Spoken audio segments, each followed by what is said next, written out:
Hello friends, my self Rahul Yadav. मैं आपके लिए अकाउंटेंसी की सीरीज स्टार्ट कर रहा हूँ। आज ये हमारा पहला वीडियो है जिसे हम कैश फ्लो स्टेटमेंट चैप्टर से स्टार्ट कर रहे हैं। तो प्लीज़ आपसे रिक्वेस्ट है, मेरे साथ वीडियो के आखिर तक बने रहें। मैं आपको विश्वास दिलाता हूँ कि आपका दिया हुआ टाइम वेस्ट नहीं जाएगा, कुछ ना कुछ आज आप सीख कर ही जाएंगे। तो ज़्यादा टाइम खराब ना करते हुए स्टार्ट करते हैं। हमारे टॉपिक का नाम है कैश फ्लो स्टेटमेंट। तो पहले कैश फ्लो स्टेटमेंट का ही हम मीनिंग समझते हैं ताकि आगे आपके कॉन्सेप्ट्स और अच्छे डेवलप हो सकें। कैश का यहाँ पर मतलब होता है, कैश मीन्स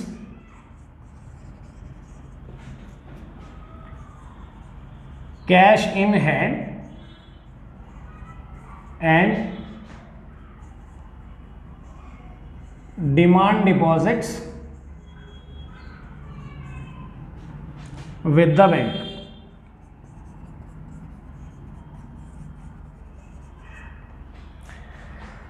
कैश हम उस पैसे को बोलते हैं जो हमारे पास है। सपोज हमारे बिजनेस के अंदर जो कैश है, cash in hand and demand deposits with the bank, वो पैसा जो हमने बैंक में डिपॉजिट करवाया हुआ है, जो हमें डिमांड करते ही मिल जाएगा, उस पैसे को ही हम कैश कहते हैं। मैं अपनी बात एक बार रिपीट करता हूं। कैश का मतलब होता है cash in hand and demand deposits with the bank. Cash in hand वो पैसा है जो आपकी जेब में है, आपके बिजनेस के अंदर जो पैसा है उसे हम कैश इन हैंड कह रहे हैं। Demand deposits with the bank means जो आपका पैसा बैंक में डिपॉजिट है, जो डिमांड करते ही आपको मिल जाएगा। नेक्स्ट है कैश फ्लो क्या होता है।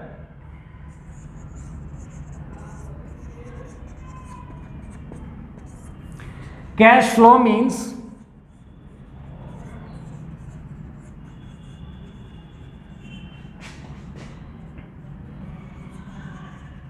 inflow and outflow of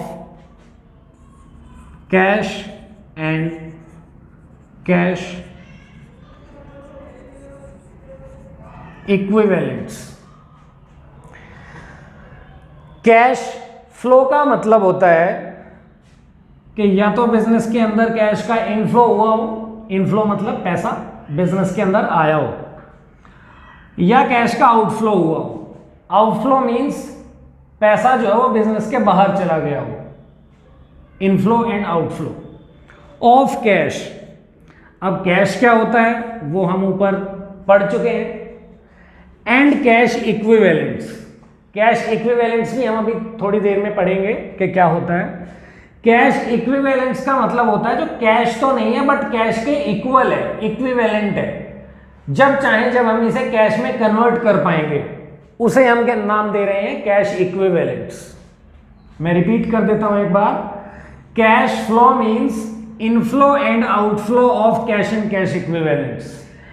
business से पैसे का अंदर आना या बाहर जाना, इनफ्लो एंड आउटफ्लो, इन चीजों का जिक्र होता है हमारे कैश फ्लो चैप्टर में। नेक्स्ट आता है हमारा स्टेटमेंट, कैश फ्लो स्टेटमेंट। तो स्टेटमेंट हम किसी भी स्पेसिफिक फॉर्मेट को कह देते हैं जो हमने ऑफिशियली या फॉर्मली डिजाइन किया हो। तो कैश फ्लो स्टेटमेंट का मीनिंग क्या बना in a simple way.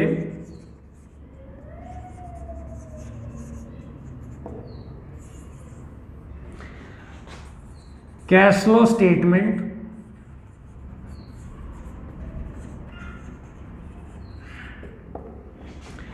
is a statement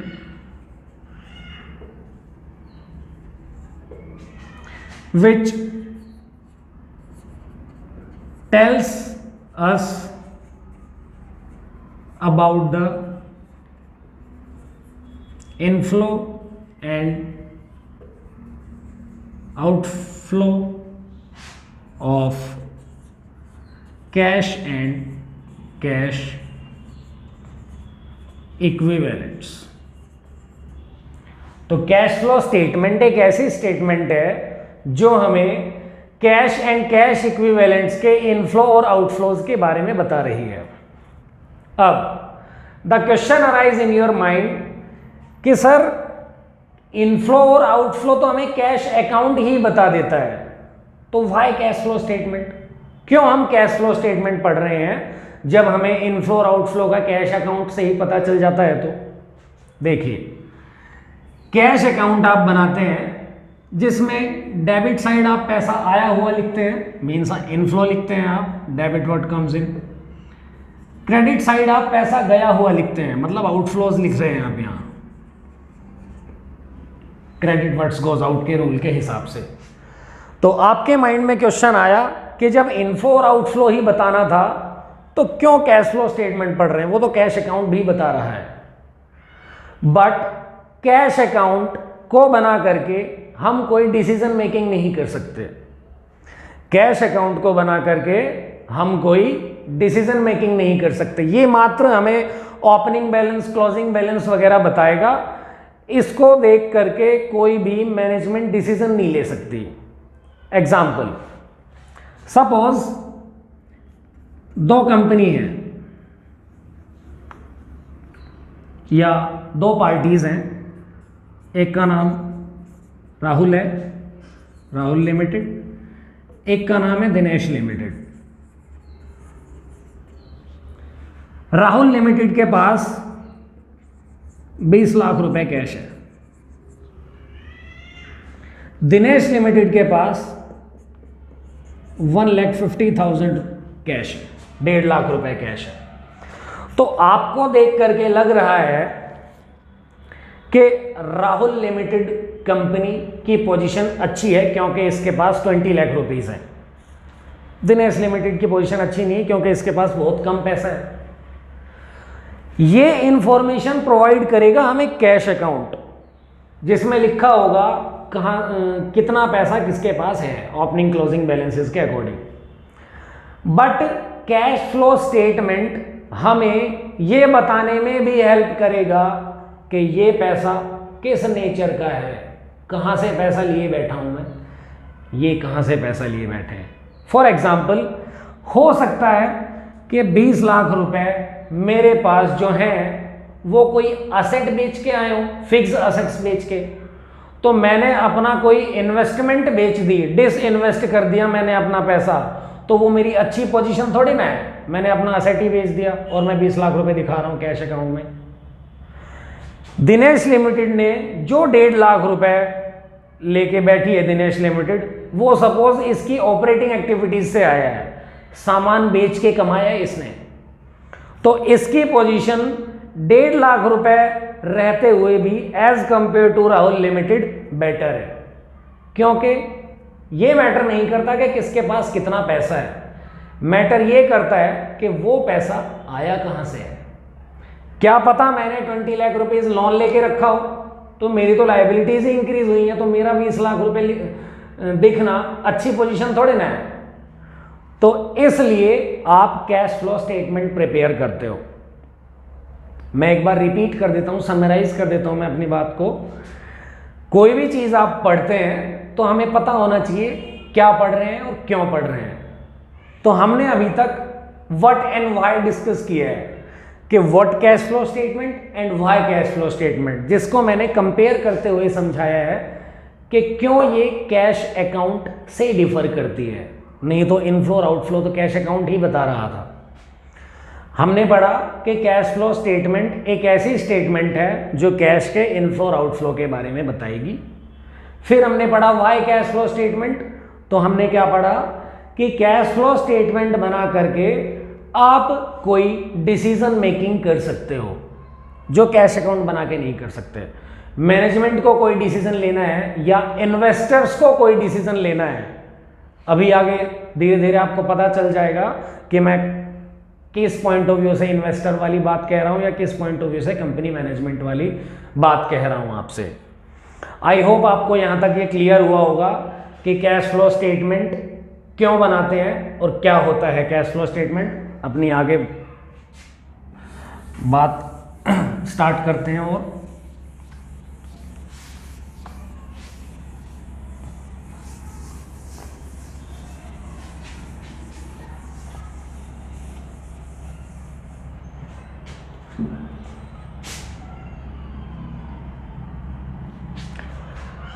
अब नेक्स्ट आता है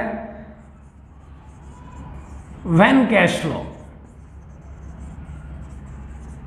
कब बनाते हैं हम cash flow statement? Cash flow statement को हम तब प्रिपेयर करते हैं जब हम अपनी फाइनेंशियल स्टेटमेंट प्रिपेयर कर रहे हो। तो cash flow statement is prepared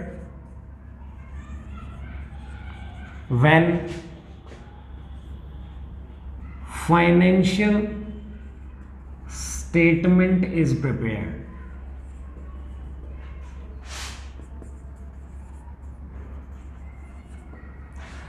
जब हम फाइनेंशियल स्टेटमेंट बनाएंगे तब हम कैश फ्लो स्टेटमेंट भी बनाएंगे।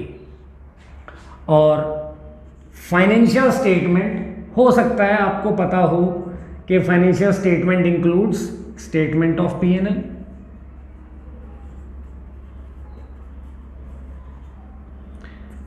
And balance sheet. But cash flow statement भी फाइनेंशियल स्टेटमेंट का ही पार्ट होता है। और इसके बाद एक चीज़ और प्रिपेयर करते हैं हम, जिसे हम नोट्स टू अकाउंट्स कहते हैं। अब ये नोट्स टू अकाउंट्स क्या होते हैं, इनके बारे में भी हम बाद में डिटेल में बात करेंगे। हमने पढ़ा what cash flow, why cash flow, when cash flow. अब हम बात करेंगे how cash flow statement is prepared. कैसे बनाते हैं हम कैश फ्लो स्टेटमेंट? तो कैसे बनाते हैं ये हम अपनी अगली 6-7 वीडियो में बातें करते रहेंगे, पूरा जब तक हमारा टॉपिक कंप्लीट नहीं होता है। कैश फ्लो स्टेटमेंट 3 पार्ट्स में कैटेगराइज है, 3 ब्रॉड एक्टिविटीज में कैटेगराइज है। वो 3 एक्टिविटीज कौन कौन सी हैं, क्या मीनिंग है उनका, अभी हम वो डिस्कस करेंगे। अगर आपको वो 3 मीनिंग्स अच्छे से समझ में आ जाते हैं तो आपको फॉर्मेट लर्न करने में प्रॉब्लम नहीं आएगी। मैक्सिमम स्टूडेंट्स की प्रॉब्लम होती है कि सर हमें तो कैश फ्लो का फॉर्मेट ही याद नहीं होता, भूल जाते हैं हम, तो फॉर्मेट ही बहुत बड़ा है। तो हम आपको फॉर्मेट रटवाएंगे नहीं, मैं आपको फॉर्मेट को बहुत इजी वे में समझाऊंगा, आप समझने की कोशिश करिएगा। अगर आपको मीनिंग अच्छे से क्लियर होता है तो फॉर्मेट अपने आप लर्न रहेगा आपको।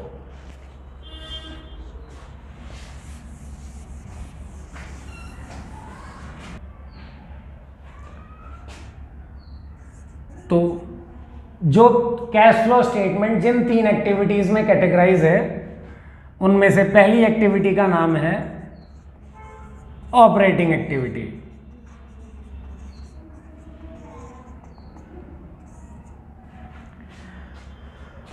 As the name suggest, operating, जो बिजनेस को ऑपरेट करने में डेली नेचर की एक्टिविटीज होती होंगी उनका जिक्र होता होगा यहां पर। तो ऑपरेटिंग एक्टिविटी का मीनिंग है operating activities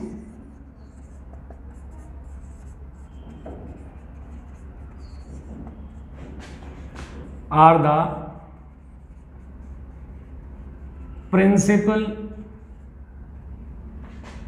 revenue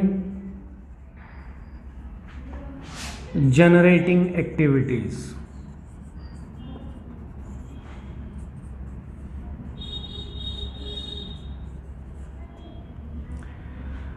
And the activities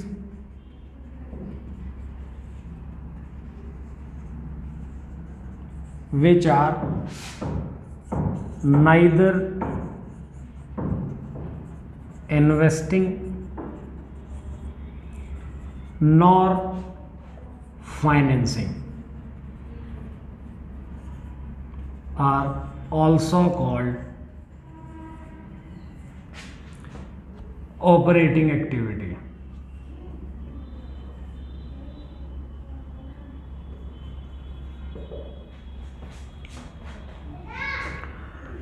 operating activities हम उन एक्टिविटीज को बोलते हैं जो रेवेन्यू जनरेट करने के लिए डेली बेसिस में हुई है। For example cash sales, cash received from debtors, goods purchases for cash, payment made to creditors, salary paid, rent paid. इन एक्टिविटीज को हम ऑपरेटिंग नेचर की एक्टिविटीज कहते हैं जो बिजनेस को ऑपरेट करने में डेली नेचर में हुई है। अब ये जो हमने मीनिंग एक्सप्लेन किया है ये अभी यहीं तक एक्सप्लेन हुआ है।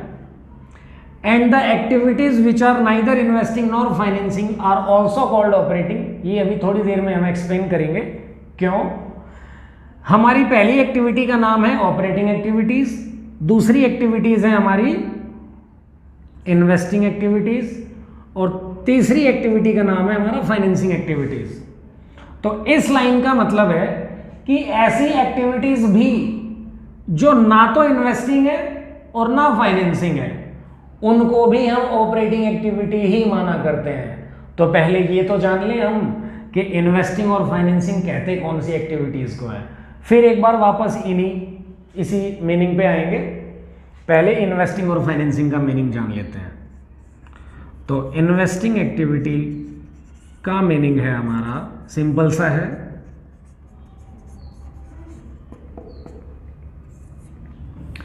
तो as the name suggest investing, यहां पर हम इन्वेस्टमेंट से रिलेटेड बातें कर रहे होंगे और आपको थोड़ा सा जजमेंट आ गया होगा मेरा अब तक का वीडियो देख के कि कैश फ्लो स्टेटमेंट में हम इनफ्लो आउटफ्लो के बारे में जिक्र करते हैं, हमने ये बताया है।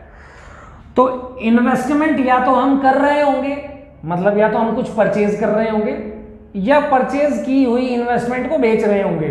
ये दोनों चीजें ही इन्वेस्टिंग एक्टिविटी में आएंगी, बस एक से इनफ्लो हो रहा है एक से आउटफ्लो हो रहा है। तो इन्वेस्टिंग एक्टिविटी का मीनिंग है इन्वेस्टिंग एक्टिविटीज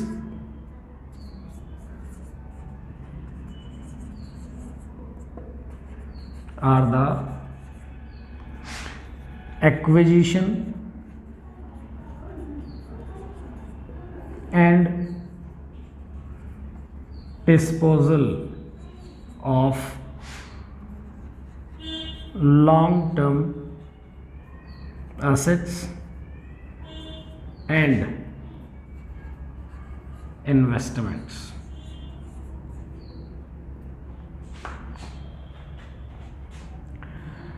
इन्वेस्टिंग एक्टिविटी का मीनिंग है ऐसी एक्टिविटीज जो लॉन्ग टर्म असेट्स के, मतलब फिक्स असेट्स के, या इन्वेस्टमेंट के, ये भी लॉन्ग टर्म वाली ही इन्वेस्टमेंट है, फिक्स असेट्स के या लॉन्ग टर्म इन्वेस्टमेंट के एक्विजिशन या डिस्पोजल से रिलेट करती हूं, उन्हें हम कहते हैं इन्वेस्टिंग एक्टिविटी। एक्विजिशन का मतलब होता है परचेज और डिस्पोजल का मतलब होता है सेल। तो अगर हम कोई भी अपना फिक्स असेट्स या इन्वेस्टमेंट परचेज कर रहे हैं वो भी इन्वेस्टिंग एक्टिविटी है, सेल कर रहे हैं वो भी इन्वेस्टिंग एक्टिविटी है। परचेज करेंगे तो पैसा जाएगा, आउटफ्लो ऑफ रिसोर्सेज है, सेल कर रहे हैं तो पैसा आएगा, इनफ्लो ऑफ रिसोर्सेज है, इनफ्लो ऑफ कैश है। आई होप आपको क्लियर हो गया होगा। थर्ड पॉइंट, लास्ट एक्टिविटी है हमारी फाइनेंसिंग एक्टिविटी।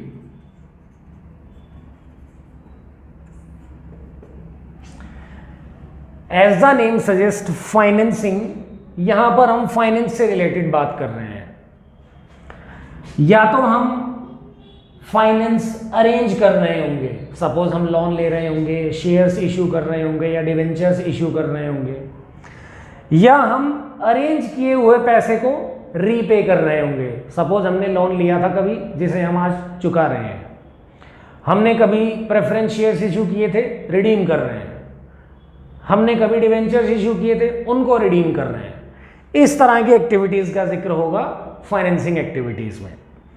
तो फाइनेंसिंग एक्टिविटीज ऐसी एक्टिविटीज हैं जो ऑनर्स इक्विटी में and borrowings of the enterprise में चेंज ला दे।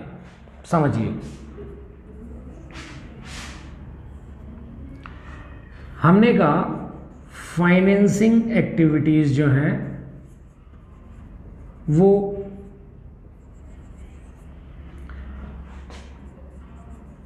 फाइनेंस से रिलेटेड है।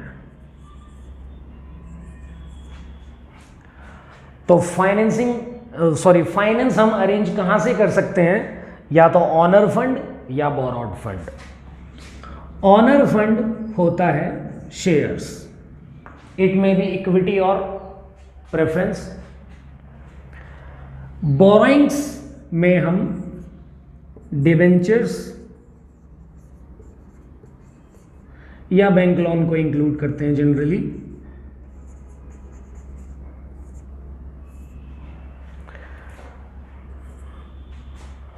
तो अगर हमने फाइनेंस अरेंज किया है by way of issue of shares या इशू ऑफ डिबेंचर्स या बैंक लोन से, वो भी फाइनेंसिंग एक्टिविटी के अंडर आएगा। अगर हमने शेयर्स को रिडीम किया है या डिबेंचर्स को रिडीम किया है या बैंक लोन को रीपे किया है, वो भी फाइनेंसिंग एक्टिविटी के अंडर ही आएगा, क्योंकि हम कैश का इनफ्लो या आउटफ्लो ही पढ़ रहे हैं। अगर हमने कैश अरेंज किया है, फाइनेंस अरेंज किया है, तो इनफ्लो की आइटम है, पैसा आया है। अगर हमने अरेंज किया हुआ अपना लाइबिलिटीज वापस पे करी है, तो आउटफ्लो की आइटम है, क्योंकि पैसा चला गया है बिजनेस से। आई होप आपको क्लियर हुआ होगा फाइनेंसिंग, ऑपरेटिंग एंड इन्वेस्टिंग का मीनिंग। एक बार मैं रिपीट कर देता हूं फाइनेंसिंग का meaning. Financing activities are the activities which results in change in the size and composition of owners equity and borrowings of the enterprise. ऐसी एक्टिविटीज जो ओनर्स इक्विटी या ऐसी एक्टिविटीज जो ओनर्स इक्विटी या बोरोइंग्स ऑफ द एंटरप्राइजेस में change ला दे। तो चेंज कैसे आएगा? शेयर कैपिटल इंक्रीज या डिक्रीज कर जाए, डिवेंचर्स का अमाउंट इंक्रीज या डिक्रीज कर जाए, या बैंक लोन का अमाउंट इंक्रीज या डिक्रीज कर जाए, वट एवर द केस में भी। अब हमने कहा था कि ऑपरेटिंग का जो बचा हुआ मीनिंग है वो हम इन्वेस्टिंग और फाइनेंसिंग के बाद पढ़ेंगे, वापस से आएंगे इस एक्टिविटी पे। तो ऑपरेटिंग नेचर का इतना मीनिंग हमने समझ लिया था कि जो ऑपरेटिंग नेचर की एक्टिविटीज़ होती हैं, जो डेली नेचर में बिजनेस में एक्टिविटीज़ परफॉर्म होती हैं, जैसे cash sales, cash purchases, sorry, cash paid to creditors, received from debtors, ये हमारी ऑपरेटिंग नेचर की एक्टिविटीज़ थी। उसके बाद हमने लिखा था कि the activities which are neither investing nor financing are also called operating. तो कुछ हमारी ऐसी एक्टिविटीज़ भी होती हैं जो ना तो इन्वेस्टिंग होती हैं, मीन्स ना तो हमने कोई एसेट बेचा है ना खरीदा है, ना वो फाइनेंसिंग है, ना हमने लोन लिया है ना रीपे किया है, बट उन एक्टिविटीज़ की वजह से कैश का इनफ्लो या आउटफ्लो तो हुआ है। इट मीन्स वो कैश फ्लो में कहीं ना कहीं तो आनी चाहिए। ऐसी एक्टिविटीज़ हम ऑपरेटिंग नेचर की ही एक्टिविटीज़ मान लिया करते हैं। तो ऐसी एक्टिविटीज़ भी ऑपरेटिंग नेचर की एक्टिविटीज़ में आएंगी। फॉर एग्जाम्पल, एक आइटम होती है कैश फ्लो स्टेटमेंट में, extraordinary item. Extraordinary as the name से, जो ऑर्डिनरी नेचर है ही नहीं, सपोज बिजनेस से रिलेट ही नहीं करती। For example, insurance claim proceeds from earthquake disaster. अब इंश्योरेंस क्लेम लेना ना तो कोई इन्वेस्टिंग एक्टिविटी है कि हमने कहीं पैसा इन्वेस्ट किया था जिसकी वजह से हमें इंश्योरेंस क्लेम मिला है। इंश्योरेंस क्लेम लेना फाइनेंसिंग एक्टिविटी भी नहीं है कि हमने कोई कर्ज लिया हो उसकी वजह से हमारे पास पैसा आया हो। तो ना तो ये ऐसी एक्टिविटी है जो इन्वेस्टिंग है, ना ये ऐसी एक्टिविटी जो फाइनेंसिंग है, बट इस एक्टिविटी की वजह से पैसे का इनफ्लो हुआ है, तो कहीं ना कहीं ज़रूर आनी चाहिए, इसलिए ऑपरेटिंग नेचर में शो करेंगे इस एक्टिविटी को। आई होप आपको कंप्लीट क्लियर हुआ होगा। हमने कैश फ्लो स्टेटमेंट क्या होता है ये डिस्कस किया है, कैश फ्लो स्टेटमेंट हम क्यों बनाते हैं ये डिस्कस किया है, कैश फ्लो स्टेटमेंट कब बनता है ये डिस्कस किया है हमने, और किन किन एक्टिविटीज़, कैश फ्लो स्टेटमेंट किन किन 3 एक्टिविटीज़ में कैटेगराइज है वो पढ़ा हमने, ऑपरेटिंग, इन्वेस्टिंग, फाइनेंसिंग, इनके मीनिंग हमने अच्छी तरह डिस्कस किए। और लास्ट है कि कैश फ्लो स्टेटमेंट प्रिपेयर करने के दो मेथड होते हैं, एक डायरेक्ट मेथड होता है, एक इनडायरेक्ट मेथड होता है। डायरेक्ट मेथड में आप सीधा इनफ्लो और आउटफ्लो ही देखते हो, दो चार एक्टिविटीज इनफ्लोज के नाम की, दो चार एक्टिविटीज आउटफ्लोज के नाम की, और आपका फॉर्मेट खत्म हो जाता है। इनडायरेक्ट मेथड में आपको प्रॉफिट दिया हुआ होता है और आप उसको प्रॉफिट को कैश तक लेके जाते हैं, इनडायरेक्ट वे। अगर